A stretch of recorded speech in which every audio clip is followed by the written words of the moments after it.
ഗോയത്തെ ആണോ ടെൽക്ക് ആണോ സ്പീക്കിംഗിൽ first part best എന്ന് അറിയാൻ വേണ്ടിയിട്ട് stay tune for the second video. ആ വീഡിയോ ആണ് ഈ വീഡിയോ. ടെൽക്ക് ആണോ ഗോയത്തെ ആണോ സ്പീക്കിങ്ങിന്റെ ഫസ്റ്റ് പാർട്ടിൽ ഈസി അല്ലെങ്കിൽ നിങ്ങൾക്ക് ആപ്റ്റ് ആയിട്ടുള്ള എന്നുള്ള ഡൗട്ട് പലർക്കും ഉണ്ട്. അപ്പോൾ ആ ഒരു സംശയം ഇന്ന് നമുക്ക് ഡീകോഡ് ചെയ്യാം. Over the years, I've realized, which youngsters may not realize just now, that there is nothing like perfection. I've said that about acting also.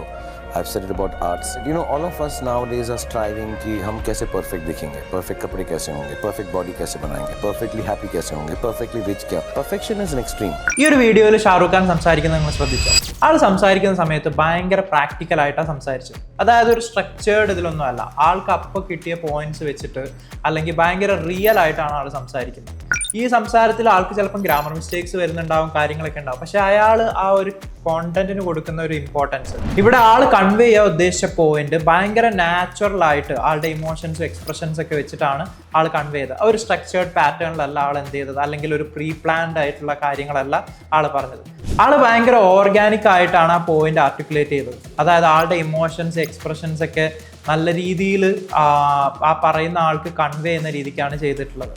പിന്നെ നിങ്ങൾക്ക് മനസ്സിലാക്കാം, ഇയാൾ സംസാരിച്ച സമയത്ത് ഭയങ്കര ഹൈ സ്റ്റാൻഡേർഡ് അല്ലെങ്കിൽ അക്കാഡമിക് വൊക്കാബ്സ് ഒന്നും യൂസ് ചെയ്യുന്നില്ല. സിമ്പിളായിട്ട് ഈ ഒരു പോയിന്റ് അല്ലെങ്കിൽ ഈ ഒരു മെസ്സേജ് അല്ലെങ്കിൽ ഈ ഒരു കോണ്ടന്റ് അല്ലെങ്കിൽ ഈ ഒരു എക്സ്പീരിയൻസ് മറ്റുള്ളവരിലോട്ട് നാച്ചുറൽ ആയിട്ട് എത്തിക്കാനാണ് ആൾ ട്രൈ ചെയ്തിട്ടുള്ളത്. വിരാട് കോഹ്ലി, സമന്ത, രൺവീർ സിംഗ്, ദ റോക്ക്, ഇവരൊക്കെ നിങ്ങൾ ശ്രദ്ധിച്ചു കഴിഞ്ഞാൽ മനസ്സിലാവും, ഇവരൊക്കെ പ്രാക്ടിക്കലായിട്ട് സംസാരിക്കുന്ന ആൾക്കാരാണ്. സോ ഇതേപോലെ നിങ്ങൾക്കും പ്രാക്ടിക്കലായിട്ട് എക്സ്പ്രസ് ചെയ്യാൻ പറ്റുന്നവരാണെന്നുണ്ടെങ്കിൽ, അതായത് may be not grammatically perfect but they connect with people instantly. That is exactly what Telc rewards. And the British had the gall to call him Clive of India, as if he belonged to the country, when all he really did was to ensure that much of the country belonged to him. The world's biggest purchaser of British goods and exports, and the source of highly paid employment for British civil servants. We literally paid for our own oppression. ഇവിടെ mister Sasi Tharoor സംസാരിക്കുന്നത് നിങ്ങൾ ശ്രദ്ധിച്ചോ? ആള് ഭയങ്കര structured ആയിട്ടാണ് സംസാരിക്കുന്നത്, ഭയങ്കര strong structure ആയിട്ട്. അതായത് കറക്റ്റ് ഗ്രാമർ യൂസ് ചെയ്യുന്നുണ്ട്, correct high standard vocabs use ചെയ്യുന്നുണ്ട്, അക്കാഡമിക് വൊക്കാബ്സ്. ഇത് കേട്ട് കഴിഞ്ഞാൽ നമുക്ക് തോന്നും ആളിത് തലേ ദിവസം വീട്ടിൽ നിന്ന് പ്രിപ്പയർ ചെയ്ത് വന്ന രീതിക്കാണ് സംസാരിക്കുന്നത് പോലും.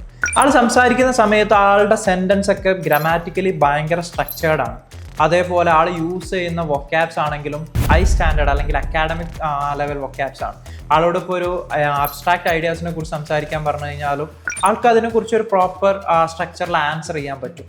അപ്പോൾ ഒരു എക്സാക്ട് പറയുകയാണെങ്കിൽ ഒരു പ്രസൻറ്റേഷൻ ചെയ്യുന്ന ഒരു അറ്റ്മോസ്ഫിയർ ആണ് അവിടെ നിങ്ങൾക്ക് കിട്ടുന്നത്. അതായത് എല്ലാം സ്ട്രക്ചറിൽ ഒരു ഇൻട്രൊഡക്ഷൻ വരുന്നു, പിന്നെ അതിനെക്കുറിച്ചിട്ടുള്ള അതിൻ്റെ അഡ്വാൻറ്റേജ് ഡിസഡ്വാൻറ്റേജ് ഒരു പ്രോപ്പർ സ്ട്രക്ചറിലാണ് ആൾ പറഞ്ഞു പോകുന്നത്.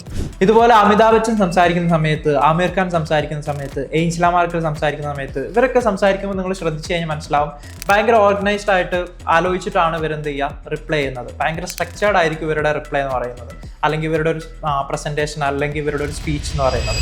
ഇത്തരത്തിൽ സ്ട്രക്ചേർഡ് ആയിട്ട് ഹൈ വൊക്കാബ്സ് യൂസ് ചെയ്തിട്ട് നിങ്ങൾക്ക് പ്രോപ്പർ ഒരു പ്രസന്റേഷൻ കൊടുക്കാൻ പറ്റുമെങ്കിൽ that's exactly what Goethe is looking for. ഇപ്പം നിങ്ങൾക്കൊരു ഐഡിയ ഉണ്ടാവും നിങ്ങളൊരു ടെൽക്ക് പേഴ്സൺ ആണോ അല്ലെങ്കിൽ ഗോയത്തെ പേഴ്സൺ ആണോ എന്നുള്ളത്. ബട്ട് ഇത്രയൊക്കെ പ്രിപ്പയർ ചെയ്ത് പോയിട്ടും അവിടെ എത്തുമ്പോൾ മെസ്സപ്പ് ചെയ്യുന്നവരുണ്ട്. ഇതിൻ്റെ എക്സാക്ട് റീസൺ എന്ന് പറയുന്നത് എക്സാം ഹാളിൽ എക്സാമിനറുടെ മുന്നിലെത്തുമ്പോൾ അവിടെ എന്താണ് നടക്കുന്നത് എന്നുള്ള അല്ലെങ്കിൽ അവിടുത്തെ അറ്റ്മോസ്ഫിയർ എന്താണെന്നുള്ള ഒരു പ്രോപ്പർ ഐഡിയ ഇല്ലാത്തതുകൊണ്ടാണ്.